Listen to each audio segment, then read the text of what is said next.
Hi, Angélica. It's so great to see you. Oh my God, a fellow New Yorker. That's absolutely correct. I'm so happy to see you.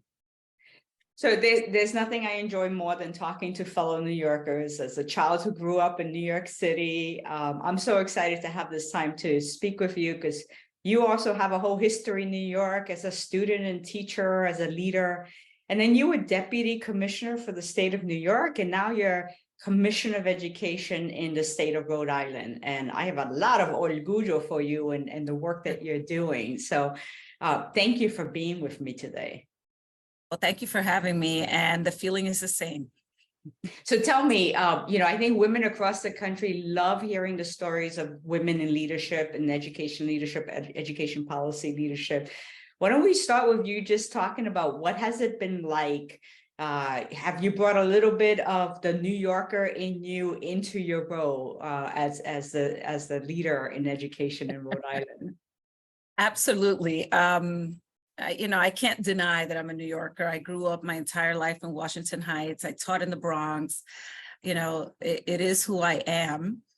And, I have people come up to me here and they'll say stuff like, hey, J-Lo, I know I don't look like J-Lo. And I asked them, why would you say that? And it's the New York kind of vibe that they're really talking about. And it's me, it's who I am. So that means I speak fast because I'm a New Yorker and I'm Dominican. And I am unapologetic about the things that I care about, the things that I'm going to do. And, New Yorkers have a sense of urgency, and that is present in my work here.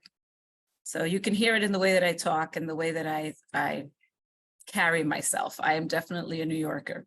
I was actually in a meeting where someone stopped and they said, she's not angry, she's just talking. That's just New Yorkers. I love that. I love that. And I think as fellow New Yorker, we all get that. It's awesome. It's a little bit about who we are.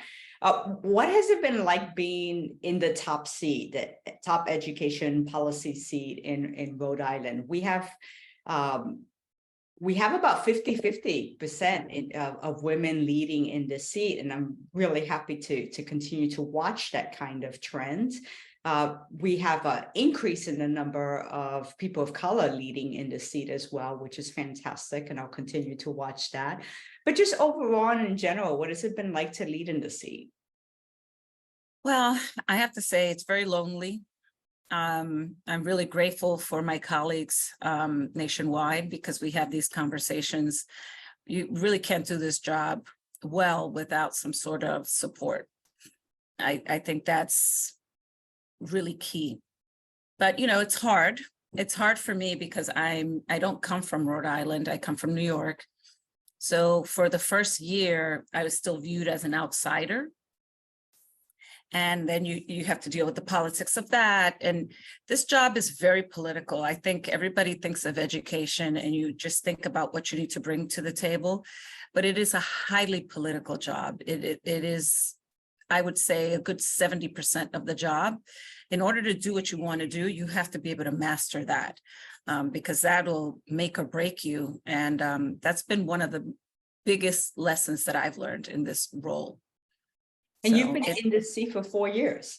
And so Yes. you have longevity there. So even though you're not from Rhode Island originally, you've had a good length of time there, and you've gotten yourself immersed and leading, right, the public policy work in the education space.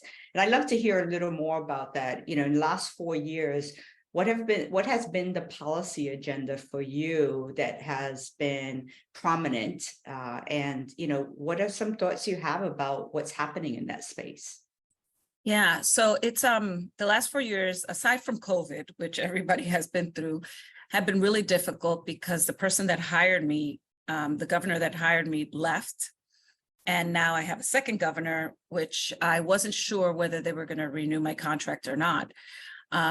And the reason that I share that with the things that I'm doing is that when you work with certain governors, depending on whether you're elected or nominated, it matters, right? So my governor brought me in, really wanted to change our urban districts really wanted to focus in on that area. And one of the first things that we did was take over Providence as a state. And there really hasn't been too many success stories around that. And that was really hard. It was one of the hardest things that I was doing. And I had to get community buy-in. So she was very instrumental in that. Then a new governor came in right in the midst of all that. I didn't know if he was going to want to continue in that vein or not, but he has actually been very supportive. And in the midst of all that, we passed our secondary regs, which changed what students in secondary education would have to do in order to get a diploma. And that was very, very controversial. They tried to do something similar, I think it was 15 years ago, and tons of people lost their jobs over it. And I was pushing this agenda while this governor was getting elected. And we had a lot of conversations about how it would go. And I have to say that he was very supportive. A lot of his advisors advised against us doing it. And he supported me in doing that work. So that really makes a difference who you work for. But the big policy change is that right now, zip code doesn't matter in the state of Rhode Island. Before it did, before November. We changed, all kids have to take computer science, all kids have to be civic ready. We also made it mandated that kids take world languages. That was not mandated, it depended. If you went to a more affluent district, you got more world languages. That is not the case anymore. I forgot, we also FAFSA completion, I put it on there as an accountability measure. Kids have to have resumes starting in the middle school. So just a whole host of things. And then CTE for everyone, not just for certain kinds of kids, but everyone. You get a high school diploma and you get a credential. So those are big things that we've been working on. And each one of them, I've gotten the buy-in of the people that I'm working with. So that's really what marks, I think, the work that we're doing is really leveling the playing field for all of our students. We really brought in kids that had graduated and we asked them, what did they need that we didn't give them? And they were pretty clear. The other one was financial literacy. They felt like they didn't know. They were going to college, incurring debt. They didn't really have a handle on how money worked. So that is also a non-negotiable for us as well. I love the line zip code doesn't matter because we know how much that has mattered, right? Housing policy, education policy have all been intertwined historically. And when a state like Rhode Island and its leader is being very intentional in trying to really change what has historically been true across our country, that's pretty powerful. And the areas that you've been focused on are policy areas that are at the very heart about how students are experiencing learning, how they're developing their love of learning, how they understand their own agency. And so the other part that I think was powerful and has been powerful about your work is the fact that you have taken the time to hear from students what was their education experience like, and what does that tell you about what the system does well and doesn't do well? Yeah, I think that's really been important for me, is to really listen. We all come in with ideas and how we want to do things. And somewhere along the way, you sort of have to stop and say, okay, how does the end user feel about what we're doing?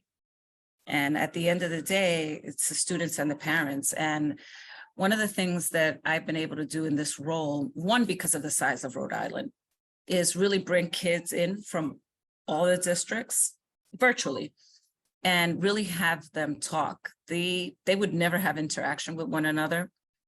And one of the things that was really clear is that they care about their education. They care what we're doing and they're paying attention. And they really don't agree with a lot of the things that we believe or the controversy that's out there. They're just not on board. Like, this new generation is really thinking in a very practical manner. One of the things that I love about policy work and why I get so excited about it is oftentimes we think of policy work in terms of the political side, right? The politics of it. But the other side of the policy work is the deep engagement you have to do. Yes. There's Yes. ideas you come to the table with, like you said, but at the same time, you have to put your ideas in context of what the community wants, and you need to be driven by that. And so that's what's exciting about the policy work. Yeah. I think one of the challenges today is what we're seeing around some of the divisive politics, and whether or not that's interrupting the other side of the policy work, which is that engagement side. And we're also seeing the diversification of our student body. So nationally, 54% of our students are students of color today. And so what are your thoughts around how much that's playing into the divisive politics that are happening around control of whose history is taught and what books are in the classroom and in libraries, and all of these discussions that are interrupting, right, the focus on kids and who's in seats today? Yeah, it's been very contentious the last few years, but I think one of the things that we have done that has kept us in a good place on those conversations is that we've continued to move forward.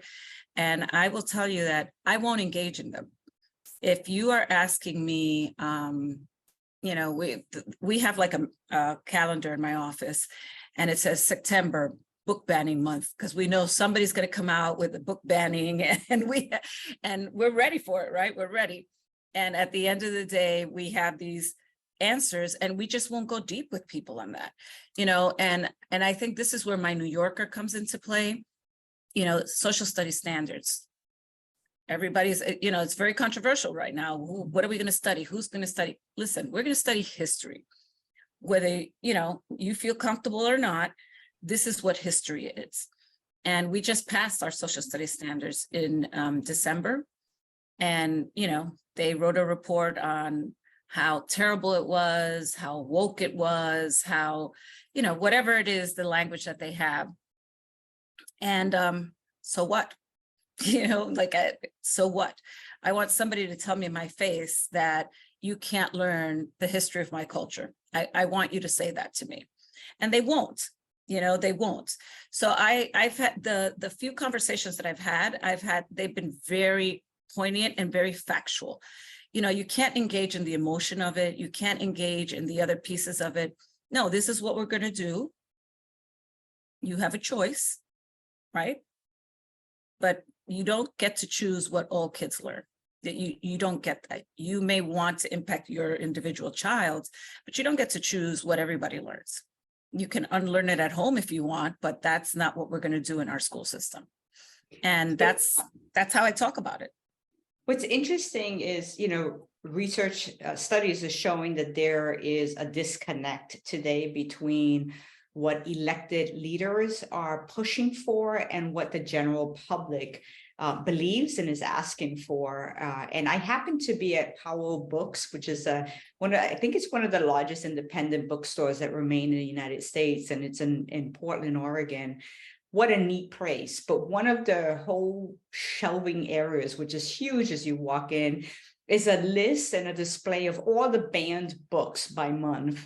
And I thought, wow, there's this whole economic side to this that they're taking advantage of, that just shows that, there are people looking at this and buying books off of the shelf. And so, it shows that disconnect between the general public and what's happening politically. But that's what's beautiful about public ed, is that that's where we go head to head on the hard issues to say, what do we truly value? What do our kids need to be successful in their future? And how do we support them? And our students, when they're giving agency, to speak up and to say what they're thinking, like you said, they don't always see things like us as adults, because they're a different generation, and that's a good thing. And so what's your view of kind of where do we head from here in terms of policy work and where you want to go next in Rhode Island? My main goal now as I move forward, it's the math, but it's also the equity agenda. So we created an equity tool that we use at Rhode, which is a state organization, for every policy that we put out there. And everybody here has to use it and make sure that we are moving in that direction.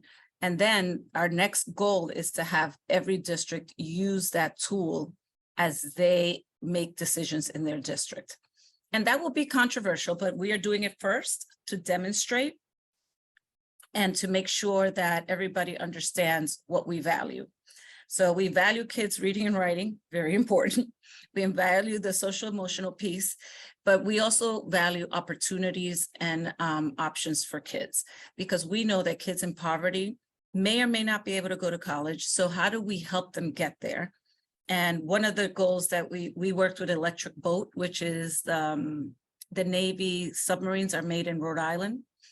And we partnered with them so some of our 12th graders can get some of the skills and go to college and still get a paycheck. And a number of them started at $50,000 part-time and are going to school. So it's pretty amazing. So we're trying to work with industry. We're trying to make it a whole well-rounded education. And it looks a little different. And that's been hard for me because I've always had this mindset of we all have to go to college. We all have to do these things.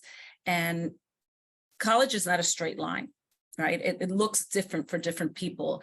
And my job is to ensure that there are those different opportunities and different pathways to getting there. You know, you've been in this position for several years, and so there's a flow to your work, to your partnerships, to who you turn to. So what do you say to Dr. Williams, who was just appointed as Commissioner of Ed in the state of Oregon, as she begins her term, first time, right, serving in the state commissioner role? You know, be yourself, because you're going to be pulled in so many different directions. I mean, stay at your core, whatever your core is. And it is about kids learning, because that's all we want, is to give kids opportunities. So be who you're going to be. When I got here, I met with one of the ex-mayors, and he said to me, one of my greatest regrets was not doing things the way I wanted to. And, you know, you sort of are forced to make decisions that you don't feel comfortable with. Find a way. You can find a way. And that may mean having conversations that are different. They don't, you know, you may have to play it a little differently, but you could still get to that endpoint. You just have to be able to maneuver the space in ways that you never thought you'd be able to do. And find some friends. Find some friends that are doing the same job, and stay tight, because it's a lonely job. It's difficult.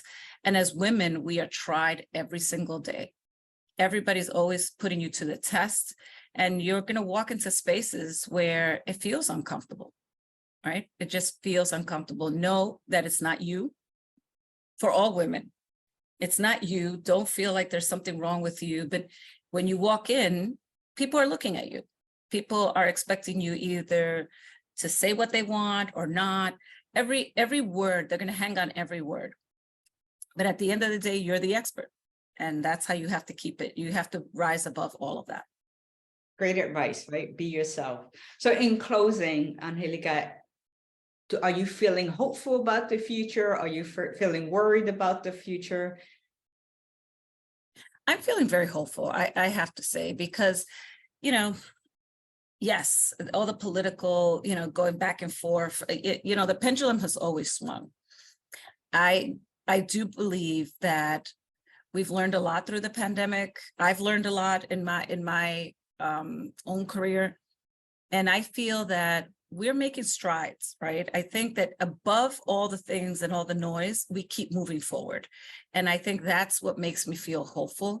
And the fact that there are more women in these jobs, the fact that there are more women of color, that there are more people of color, that is different. That says that no matter what people are saying, we are creating these opportunities.